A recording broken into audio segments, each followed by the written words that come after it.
Você conhece a lenda do tesouro de Getúlio Vargas? A história começa nos corredores silenciosos do Palácio do Catete, no Rio de Janeiro, onde as paredes de granito e mármore parecem guardar os suspiros de uma era que se recusa a morrer completamente. Dizem os antigos funcionários do palácio, aqueles que limpam o pó de móveis imperiais e lustram os bronzes sob o olhar severo das estátuas, que o pai dos pobres não deixou apenas uma carta-testamento para o povo brasileiro, mas algo muito mais denso, físico e perigoso. Entre os sussurros que atravessam as décadas fala-se de um cofre oculto, forjado em aço Krupp e escondido atrás de uma parede falsa em um anexo esquecido, cujo conteúdo não é ouro nem documentos de Estado, mas o segredo da eternidade do Brasil, uma força mística capaz de manter o país em um ciclo infinito de renascimento e ruína. A obsessão por essa relíquia consumiu a vida de Jonas, um historiador amador e ex-arquivista do museu, que passou 20 anos estudando as plantas originais do prédio e as cartas cifradas que Vargas teria enviado a confidentes íntimos antes daquela fatídica manhã de agosto. Jonas andava pelas ruas do Catete com o paletó puído e o olhar perdido, parando em botecos para tomar um cafezinho e ouvir as histórias dos velhos moradores, que ainda se lembram do clima fúnebre de 1954. Ele acreditava piamente que o Brasil estava preso em um labirinto temporal e que a chave para romper ou dominar esse destino estava trancada naquela caixa de ferro. Numa noite de tempestade tropical, quando os trovões ecoavam sobre a Baía de Guanabara, como canhões de uma revolta esquecida, Jonas conseguiu se infiltrar no palácio aproveitando-se de uma falha na segurança causada por uma reforma nos dutos de ventilação. O ar dentro do Catete estava pesado, carregado com o cheiro de cera de assoalho e algo mais antigo, como fumo de rolo e ozônio. Jonas avançou pelas sombras, guiado apenas por uma lanterna de mão e um mapa desenhado em papel manteiga, que lhe jurava conter a localização exata do segredo. Ao chegar ao escritório onde o presidente deu seu último suspiro, o historiador sentiu uma queda brusca de temperatura. A luz de sua lanterna pareceu diminuir, engolida pela escuridão densa dos cantos da sala. Ele moveu um pesado armário de jacarandá,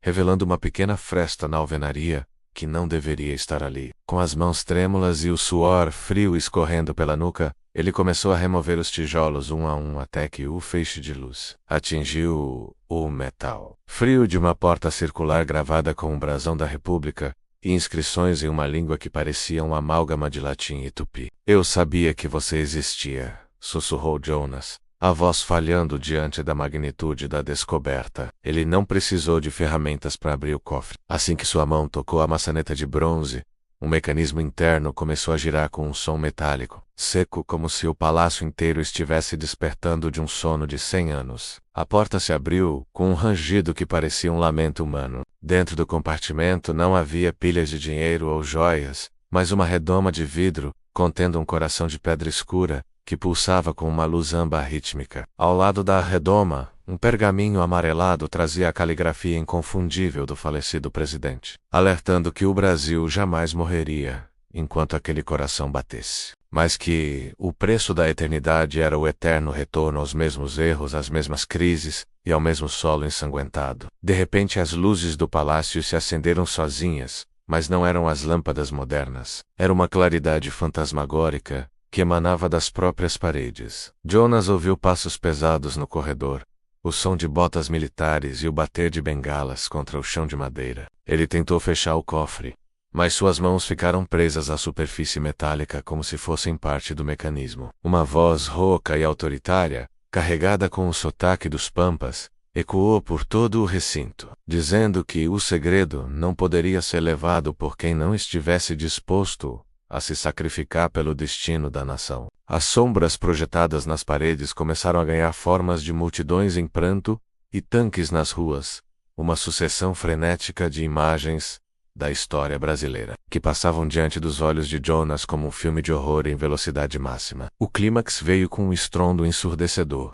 quando o teto do anexo pareceu desabar sobre a consciência do historiador. Ele viu o coração de pedra pulsar uma última vez tão forte que a luz cegou seus sentidos, e por um breve instante, ele compreendeu o plano de Vargas. O Brasil era um organismo vivo que se alimentava da própria esperança de seu povo, para se reconstruir sobre as cinzas de cada década. Quando a equipe de segurança finalmente o encontrou, na manhã seguinte, Jonas estava sentado no chão do escritório, catatônico, olhando para uma parede lisa e sólida. Sem qualquer sinal de cofre ou de buracos na alvenaria, ele segurava apenas uma pequena bala de revólver antiga, na palma da mão. E seus cabelos, antes pretos, haviam se tornado completamente brancos. Até hoje, Jonas vive em um asilo no interior de Minas Gerais, repetindo para quem quiser ouvir que o tesouro de Getúlio não foi perdido, mas apenas mudou de lugar. Ele afirma que o cofre agora reside no subconsciente de cada brasileiro. Uma herança maldita, que garante que o país seja sempre o país do futuro,